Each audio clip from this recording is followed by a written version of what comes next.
Merry Christmas po sa inyong lahat. Dalangin ko po sa Kapaskuhang ito ay maligtas po kayo at ang inyong buong pamilya. Alam po ninyo ang mensahe po ng Kapaskuhan, sapagkat isinilang ngayon sa bahay ni David ang inyong tagapagligtas. Naparito po ang ating Panginoong Jesucristo upang mamatay doon sa krus ng Kalbaryo, upang kayo po at ako ay mapatawad sa ating mga kasalanan. Tinubos po niya tayo sa ating mga kasalanan sapagkat hindi po natin maililigtas ang ating mga sarili. Dalangin ko po sa Kapaskuhang ito, maranasan po ninyo ang kapatawaran, kaligtasan at buhay na walang hanggan. Una po, pagsisihan natin ang ating mga kasalanan.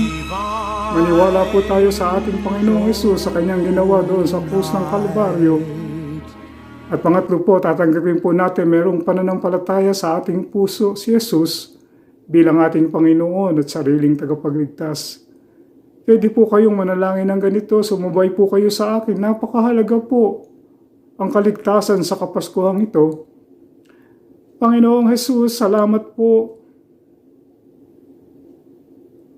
Namatay ka doon sa krus ng Kalbaryo upang kami po ay maligtas. Patawarin mo po ako sa aking mga kasalanan. Naniniwala po ako sa iyo. At tinatanggap po kita sa aking puso bilang Panginoon at sariling tagapagligtas. Amen. Maligayang Pasko po sa inyong lahat. Merry Christmas.